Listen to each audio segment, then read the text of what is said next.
हिंदुस्तान में काले जादू की राजधानी कहलाता है। कौन कह सकता है कि ब्रह्मपुत्र नदी के किनारे बसा असम राज्य का ये खूबसूरत शहर काली विद्या के लिए पूरे विश्व में मशहूर है। ऐसा कहते हैं कि मायोंग का ये नाम ही इसी वजह से पड़ा है, क्योंकि ये एक माया नगरी है। यहाँ के हर दूसरे घर में न जाने कितनी पीढ़ियों से काली विद्या सीखने और इस्तेमाल करने की प्रथा चली आ रही है। यहाँ तक कि महाभारत जैसे महान ग्रंथ के घटोत्कच प्रसंग में भी मयोंग का जिक्र है। कई इतिहासकारों को मयोंग की धरती से ऐसे दस्तावेज मिले हैं जिससे ये मालूम होता है कि यहाँ सदियों से काली की साधना होती आई है। आज की कहानी भी मयोंग में ही रहने वाली एक लड़की शायंती की है, जिसने अपनी मां के मना करने के बावजूद काली विद्या का इस्तेमाल किया और इसका अंजाम उसकी खुद की कल्पना से भी परे था। मुझे तो ये लड़की अच्छी लगी। इंग्लिश में एमए करे छे और देखने में एकदम विद्या बालन। देखो तो इश्किया वाली या परिणीता वाली। छोड़ तू, माँ जी को देखने दे। देखी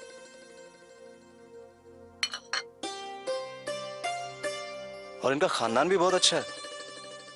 इनके बाबा सुजय घोष डिस्ट्रिक्ट जज हैं और हाल में प्रमोट भी होने वाले हैं। वो मुझे कुछ नहीं मालूम, मुझे तो बिल्कुल मेरी परिणीता जैसी बहू चाहिए।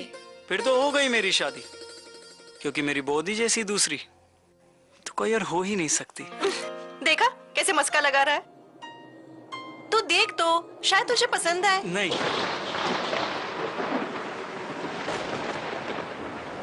लगता है बारिश होने वाली है ना? अरे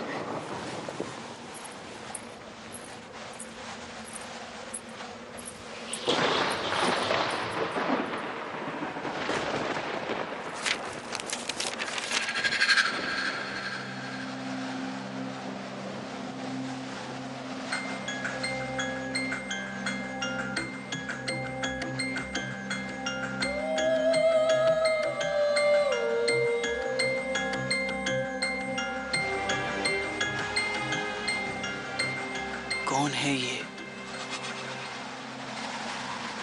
उससे नहीं, ये देखो।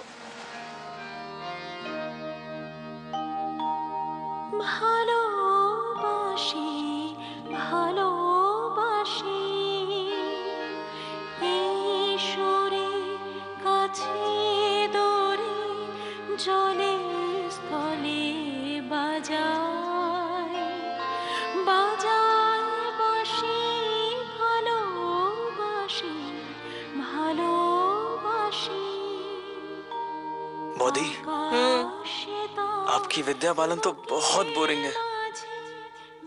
दादा, ये बोरिंग नहीं है, या फिर कहीं ऐसा तो नहीं कि आपको उस शायंती में कुछ ज्यादा ही इंटरेस्ट आ गया है?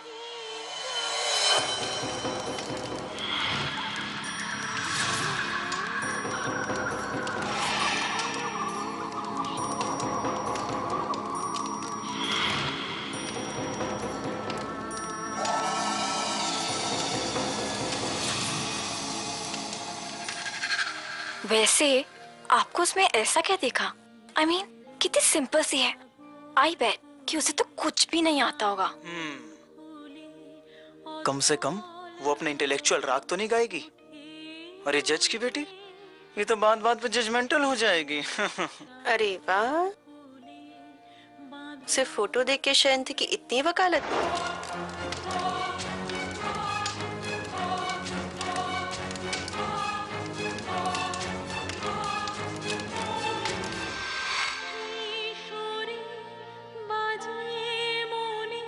मसी जी के पास ये रिश्ता पिशी माँ लेके आई थी। पिशी माँ ने चाहे हमारी फैमिली की कितनी भी सेवा क्यों ना की हो, लेकिन उनका सोचने का नजरिया तो हमसे बहुत अलग है। गॉड, पिशी माँ तो आज तक ये समझते हैं कि लड़कियों की शादी 14 साल तक हो जानी चाहिए। अरे पिशी माँ को छोड़ो, वो लड़की खुद हमसे एजुकेशन वाइज, स्टेटस वाइज कहीं भी मैच नहीं करती। आई नो बोधी, और सच मानिए मैंने कभी सोचा भी नहीं था कि मेरे लिए किसी लड़की की एजुकेशन, उसका बैकग्राउंड मैटर ही नहीं करेगा।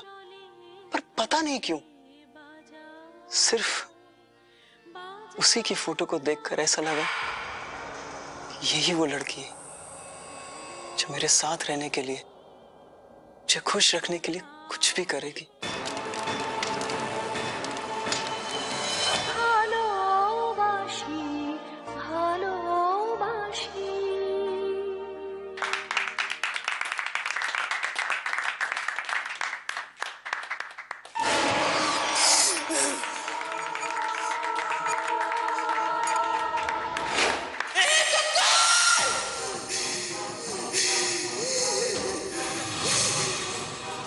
मुझसे शादी करने आया तू? मुझसे शादी करेगा? खा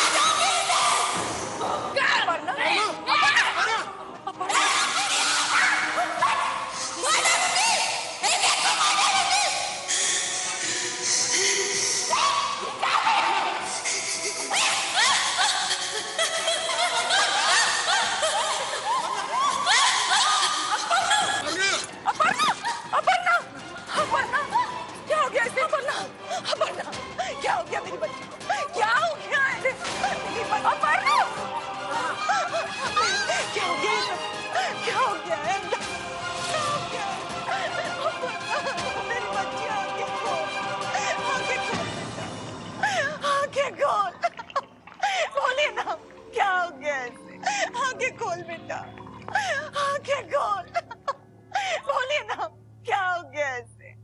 क्या करना?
उठ गए आप?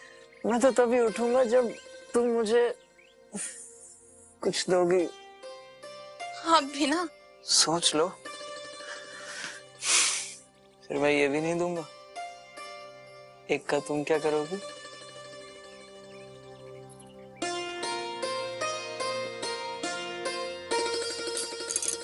एक का आप भी करेंगे क्या? अच्छा शांति,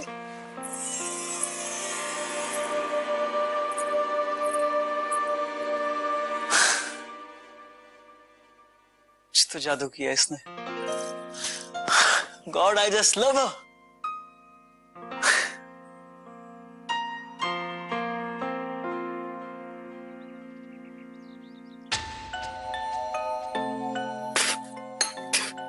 बोधी, बोधी, क्या हुआ? बोधी! ओफो, एक दिन मीठी चाय क्या पी ली, सारा घर सर पर उठा लिया। पर आपने मुझे मीठी चाय दी क्यों? ये चाय मैंने नहीं, शयंती ने बनाई थी। और पहले ही दिन उसे टोकना मुझे ठीक नहीं लगा।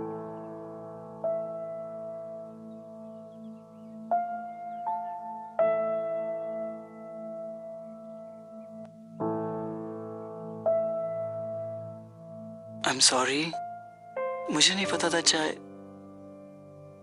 मैं क्या करूं शांति, मीठी चाय मुझसे पी ही नहीं जाती। तुम एक काम करो, कल बौदी से ना चाय बनानी सीख लो। She is the best. अरे नहीं नहीं, ऐसा कुछ नहीं है, ये है ही नखरेलू। फटाफट चाय पियो, मैं तुम्हारे लिए कबर्ड से कपड़े निकालती हूँ। हाँ। मैंने जो कपड़े निकाल के रखे उसका क्या? छोटी बौदी, आपका फोन है, मयोंग से। आई माँ, माँ,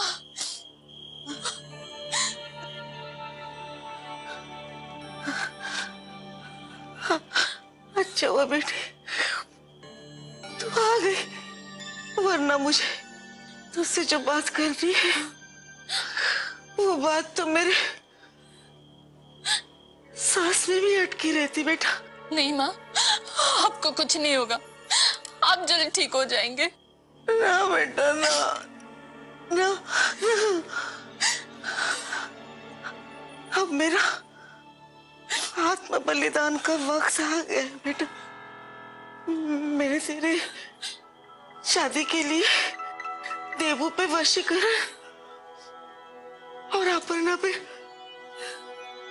काला जादू किया था बेटा।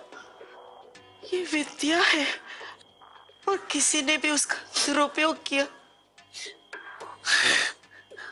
तो बहुत भारी नुकसान हो जाता है उसका। और इसका परिणाम जानते हुए भी मैंने ये सब कुछ किया बेटा, सब कुछ किया। ये सच्चाई मैंने तेरे ससुराल वालों से छुपा के रखी बेटा, और किसी को नहीं बताना, कुछ नहीं बताना बेटा। हाँ माँ, मैं किसी को नहीं बताऊंगी। बेटी, ये काली विद्या बहुत कुछ देती है ना, तो बहुत बड़ा बलिदान भी ले लेती है बेटा। और मैं नहीं चाहती कि तेरे साथ भी वो सब कुछ हो। वादा कर मेरी बच्ची कि तू ये काली विद्या का प्रयोग कभी नहीं करेगी ना, कभी नहीं। हाँ माँ, वादा कर। नहीं करूंगी।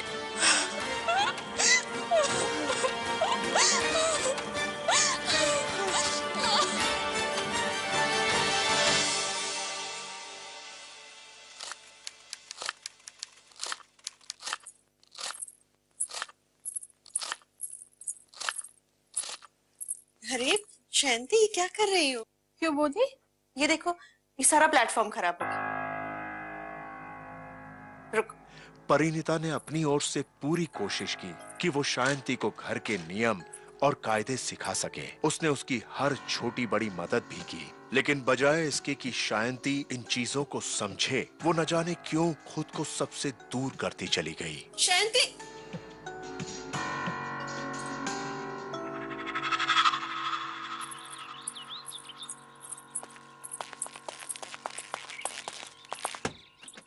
अरे शांति, तुम पीछे बैठो ना। बौदी, हाँ देबू। बौदी आप बैठिए मेरे साथ। नहीं देबू, शांति तुम्हारी पत्नी और उसी को तुम्हारे साथ बैठना चाहिए। बैठो शांति।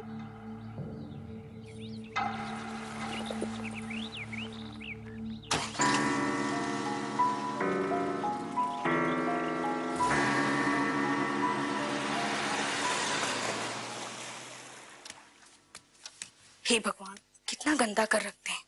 कब सुधरेंगे ये लोग? देखो, बिल्कुल भी अक्ल नहीं किसी को।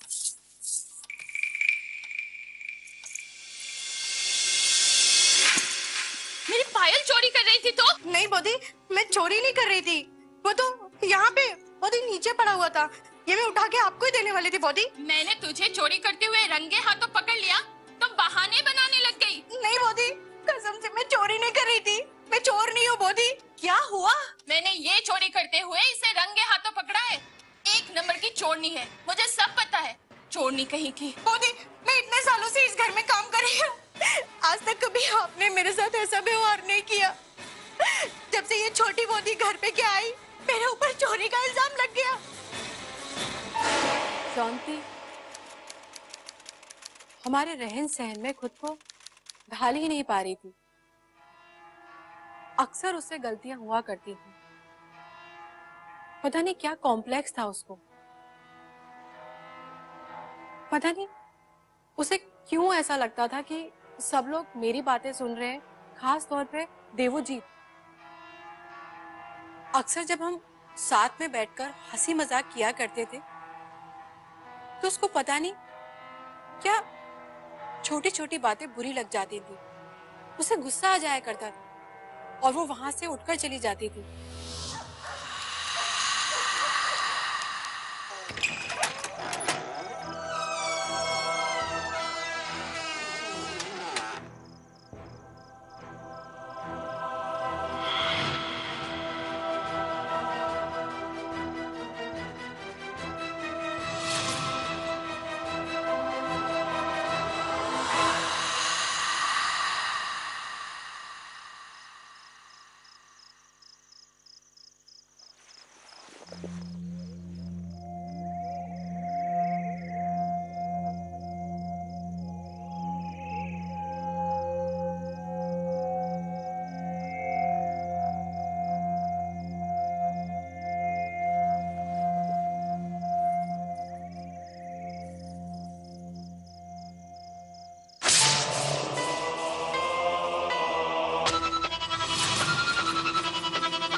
हिप्पी,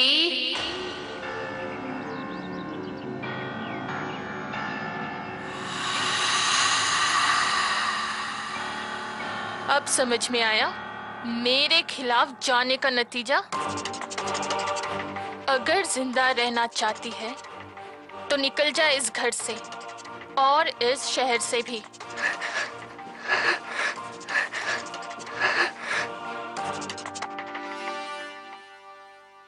ওই রাত্রিরে আমার ভীষণ ভয় লাগছিল, মনে হয়েছিল আমি আর বাঁচবই না। কিন্তু এক রাত নয়, রোজ রাতেই আমি এরকম ভয়ানক স্বপ্ন দেখছি। যখনই কোনো ভালো কাজ করবার জন্য যাচ্ছি আমার মাথাটা উলটপালট হয়ে যাচ্ছে। নিজের জান বাঁচানোর জন্য আমি কাজটা ছেড়ে দিলাম। और शायंती, उसने अब अपनी आंखों से काली विद्या का चमत्कार देखा था। इसी विद्या की वजह से उसे उसका देबू मिला था। धीरे धीरे वो इस विद्या का इस्तेमाल करके घर में अपनी जगह बनाने लगी। पर जल्द ही परिवार के बाकी लोग भी परिणीता से ज्यादा शांति को पसंद करने लगे। और फिर एक दिन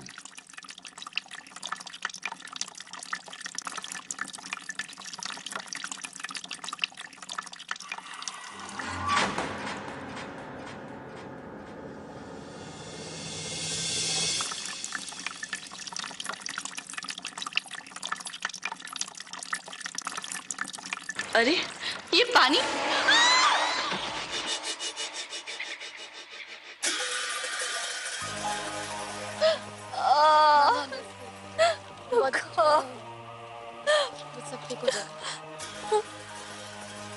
क्या हुआ? मुझे नहीं समझ में आता कि आजकल हर चीज में तुम्हें ही गड़बड़ क्यों दिखती है, किसी और को क्यों नहीं? आप ना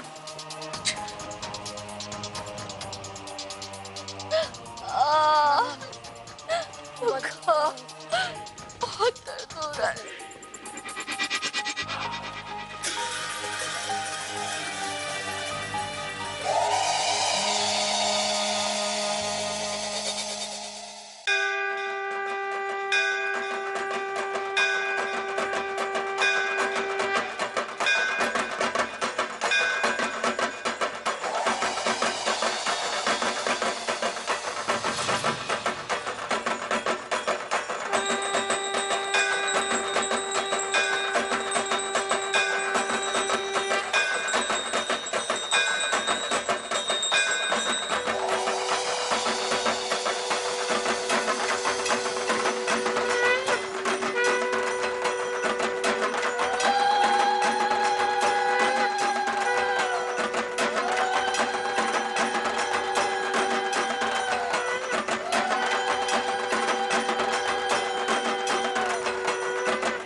शांति, दर्द तो जैसे गायब ही हो गया।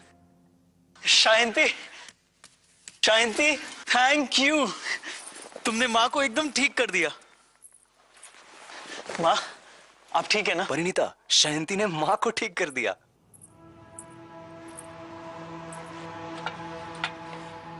शांति, मुझे माफ कर दो, मैंने तुम पर भरोसा नहीं किया।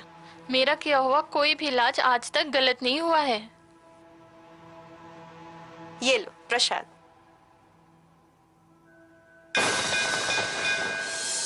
मैं बाद में खा लूंगी।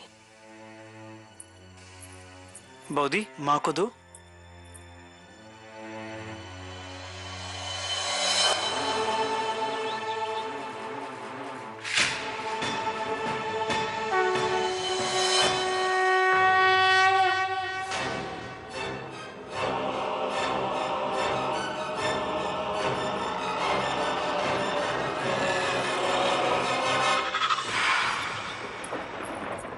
लगता है बारिश होने वाली।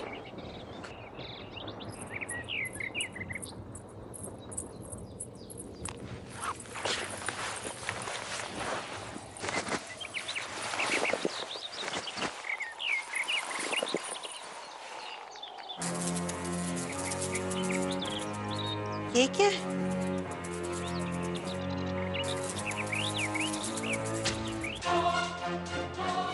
ये तो वही प्रसाद है जो मेरी शांति को। मैं बाद में खा लूंगी। मुझे आज भी वो दिन याद है जब पहली बार मैंने वो प्रसाद देखा था। मुझे यकीन हो गया था कि शांति कहीं ना कहीं कुछ ना कुछ गलत कर रही है। अगर ये बात मैं घर में किसी को बताती तो कोई भी मेरी बात पर विश्वास नहीं करता। सबको लगता कि मैं झूठ बोल रही हूं। इसलिए मैंने खुद फैसला किया, जो भी सच्चाई है घर वालों के सामने उसको लाने का।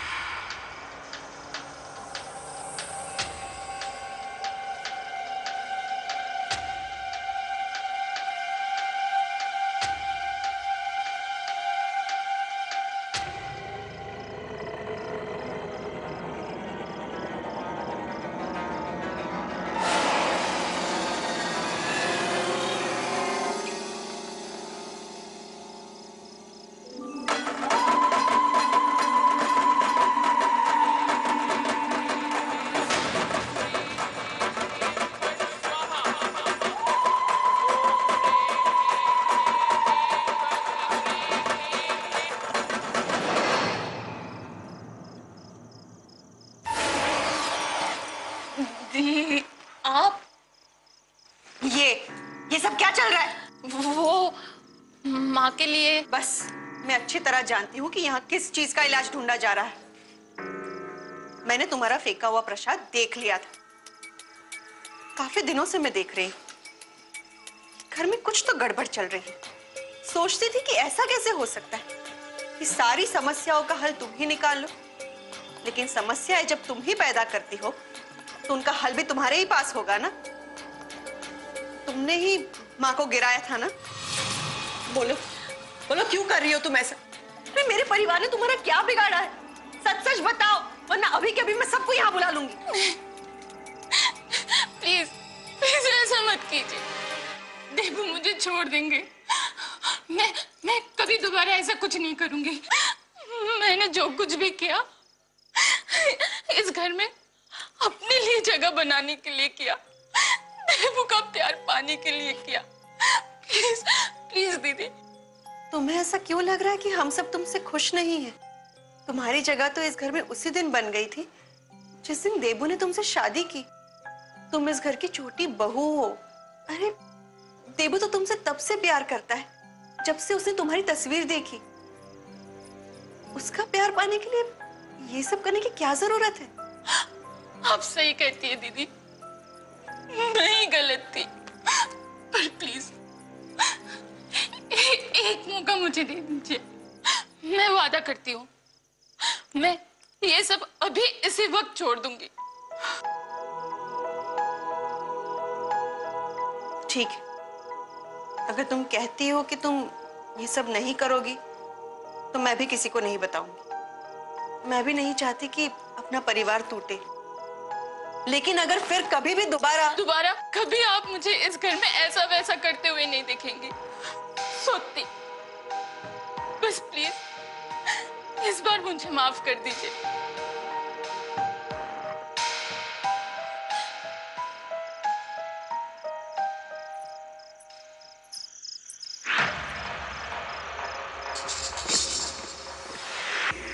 दीदी, आपने मुझे धमकाकर बहुत बड़ी गलती की। अब आप देखना मैं क्या करती हूँ।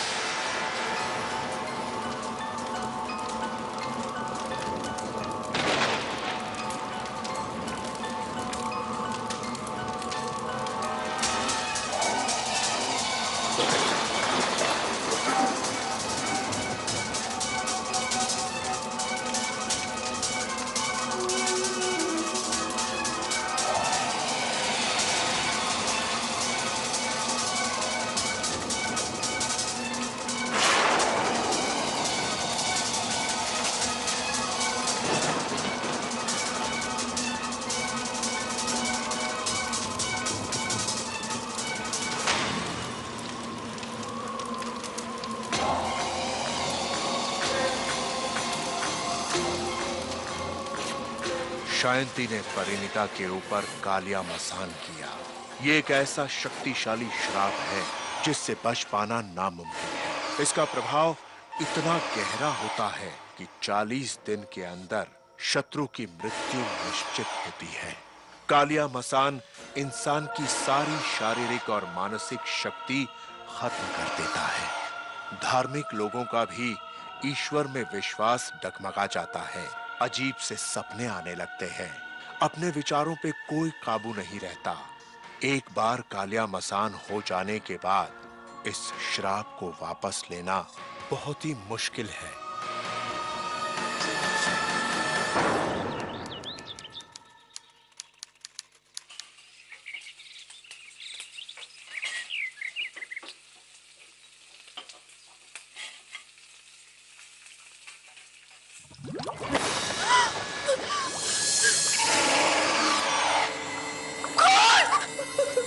दीदी, बोलते क्या हुआ?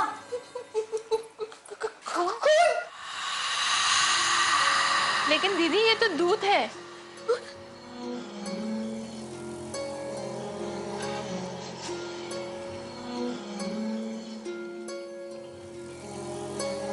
बॉडी, ये तो सच में दूध है। आइए।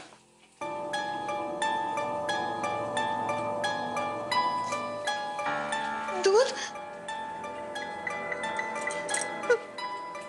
मुझे मेरी तबीयत कुछ ठीक नहीं लग रही। चलिए बॉडी, मैं आपको वो कमरे तक छोड़ाती हूँ।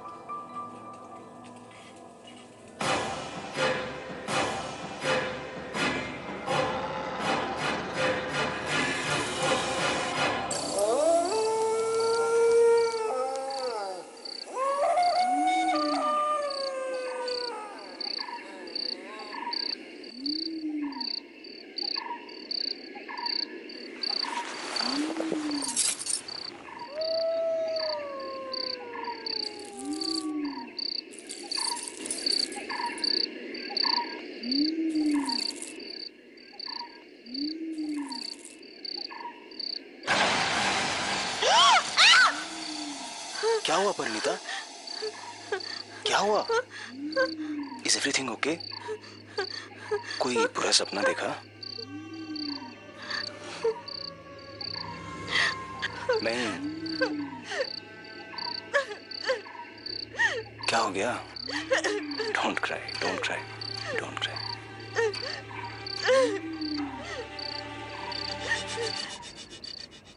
तुम चाहो तो मैं रुक जाता हूँ। नहीं नहीं, आप मेरी चिंता मत कीजिए, जाइए। बॉडी, किसी भी चीज की जरूरत हो तो आप फोन कर देना। दादा चलिए ना, लेट हो रहा है। ठीक है, मैं चलता हूँ। आओ।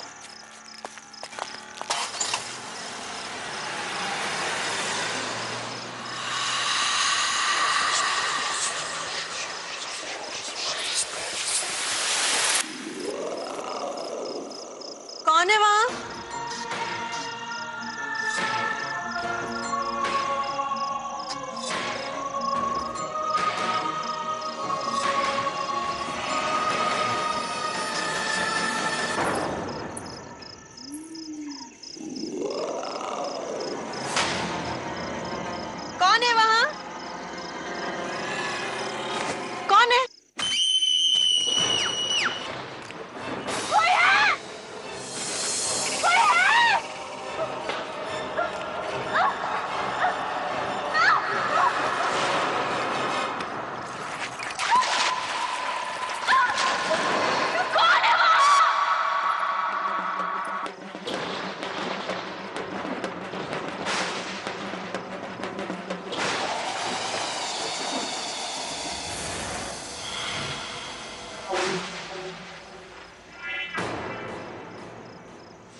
परिणीता चलो।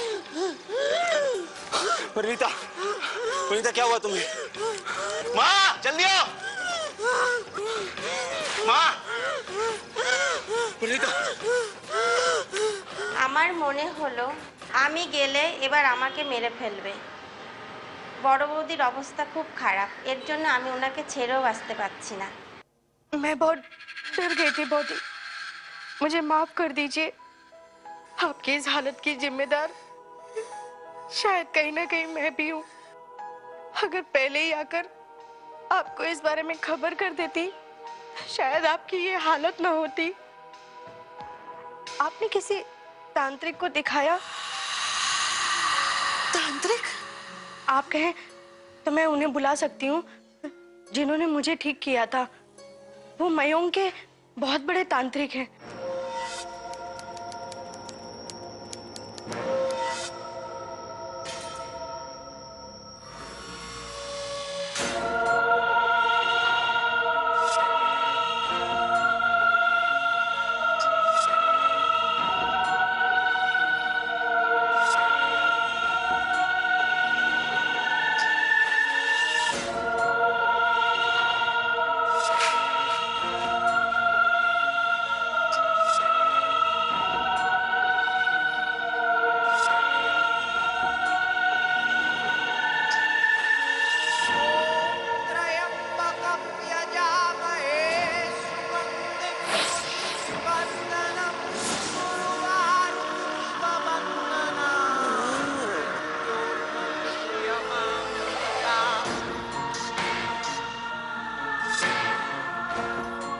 बेटी, मेरी तरफ देखो। कभी तुमने खुद को अपनी ही आंखों से मरते हुए देखा है?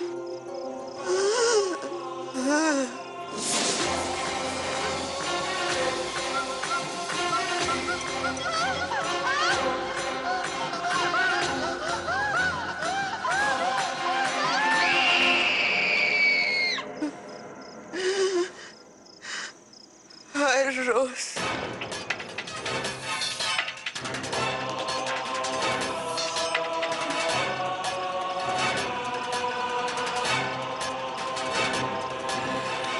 बाबा, मेरी परिणीता को क्या हुआ?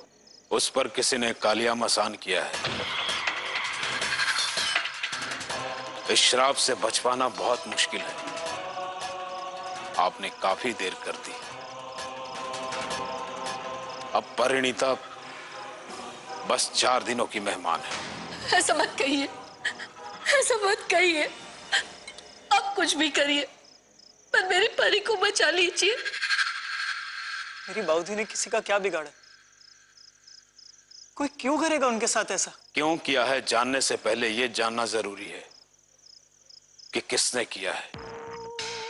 और इस श्राप को सिर्फ वही इंसान वापस ले सकता है जिसने कालिया मसान किया हो। हम उन्हें ढूंढेंगे कहां और कैसे? उसे ढूंढने के लिए कहीं बाहर जाने की जरूरत नहीं है, वो यहीं है, इसी घर में। ये आप क्या कह रहे हैं बाबा? हम में से कौन ऐसा करेगा? वो यंत्र के मिलते ही मुझे ये पता चल जाएगा कि कालिया मसान करने के लिए किसने तंत्र मंत्र और यंत्र का सहारा लिया है। और वो यंत्र इस घर में चाहे जहां कहीं भी हो, मां मुझे स्वयं वहां लेके जाएगी।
कमरे के अंदर कौन है?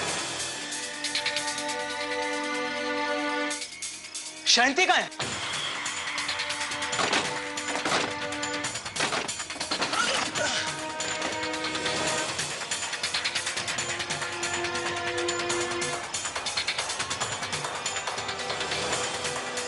मैं यहाँ कैसे आई मुझे नहीं याद। कम से कम अब तो झूठ मत बोलो। छी, मुझे सोच के भी शर्म आ रही कि तुमने सब कुछ किया। चुप। क्या बिगाड़ा था मेरी बॉडी ने तुम्हारा? क्या बिगाड़ा था? उसने हमेशा तेरा भला चाहा और किया भी, और तूने उसी के साथ, तेरा दिल एक बार भी नहीं दहला। अरे छोड़ो माँ, किससे बातें कर रही हो? इससे तो मैं बताता हूँ। चल चल।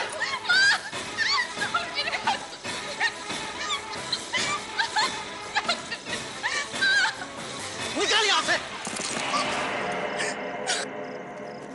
देवू, अपनी पत्नी के साथ बर्ताव करने का ये कौन सा तरीका है? बॉडी, आपको पता नहीं है कि क्या किया इस औरत ने? इसने जो कुछ भी किया वो नादानी और नासमझी में किया। तुम जो कर रहे हो जानबूझकर कर रहे हो। मैं जानती थी कि शयंती काली विद्या का इस्तेमाल करती है, पर मैंने किसी को कुछ नहीं बताया। क्यों? क्योंकि मैं नहीं चाहती थी कि अपना परिवार टूटे या बाहर के लोग अपने परिवार के लिए बुरा भला कहें। शांति जैसी भी इस घर की बहू है और तुम्हारी बीवी। मुझे माफ कर दीजिए दीदी, मुझसे बहुत बड़ा पाप हो गया। उठो शांति।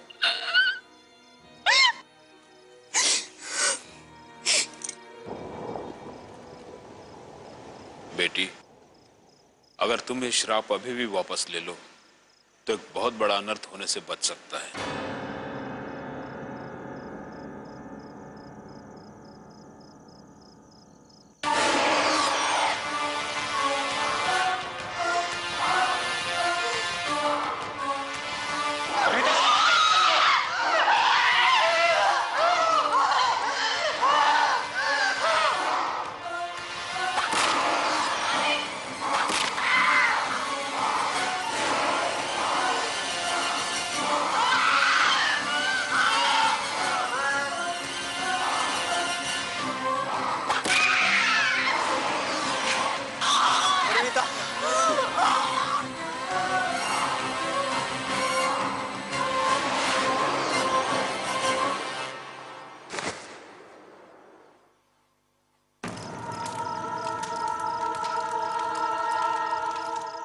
परिणीता,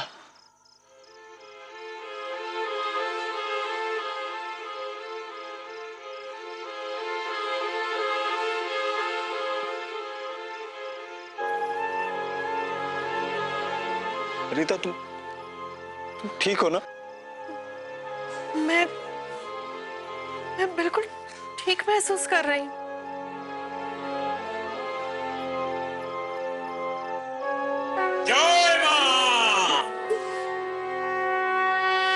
इस घटना के बाद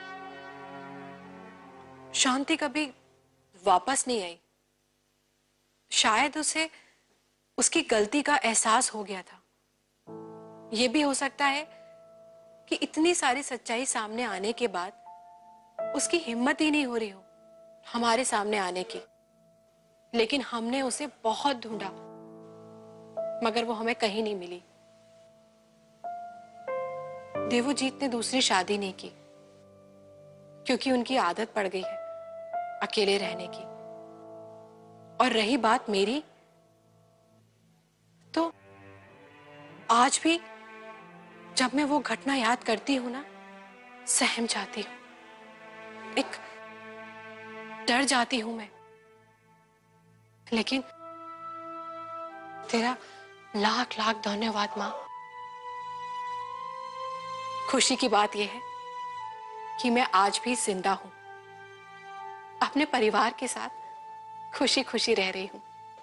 बिना किसी डर के। मसान किसे कहते हैं? मसान अक्सर शमशान घाट पे या कब्रिस्तानों पे पाए जाते हैं। वो एक तामसिक या नीच तरह की आत्माएं या स्पिरिट होते हैं, लेकिन ये बहुत ही शक्तिशाली होते हैं। कहा जाता है कि इनमें कम से कम 50 तरह की शक्तियाँ युक्त हैं। किस तरह की शक्तियाँ? जैसे कि दूसरों में विवाद पैदा करना, पति पत्नी में विवाद, और बिजनेस वालों में एक दूसरे से विवाद, लोगों को पीड़ित रखना, सब तामसिक शक्तियाँ हैं। हमारे सामने ऐसे काफ़ी किस्से आ चुके हैं, खाली एक जगह से नहीं, लेकिन भारत के कोने कोने से मसान के केस ये बहुत ही कॉमन और बहुत ही आम होते हैं। मसान को किसी के ऊपर भी भेजा जा सकता है या किसी के ऊपर भी हावी हो सकता है। वो कितना अमीर हो वो अलग बात है, शक्तिशाली हो, मसान के लिए वो भी कुछ नहीं, क्योंकि मसान सबसे शक्तिशाली है। इससे बचने का एक ही तरीका है आत्मविश्वास। दूसरा तरीका है वो है मंत्र, लेकिन साधारण लोगों के पास ज़्यादातर ये मंत्र नहीं होते हैं। जो कलिया मसान का प्रयोग करते हैं उनका अंत कभी अच्छा नहीं होता। उनका अंत दुखदाई होता है। उनके या परिवार में दुख होगा या उनको खुद दुख होगा या वो खुद ही मसान के हाथों ख़त्म कर दिए जाएंगे।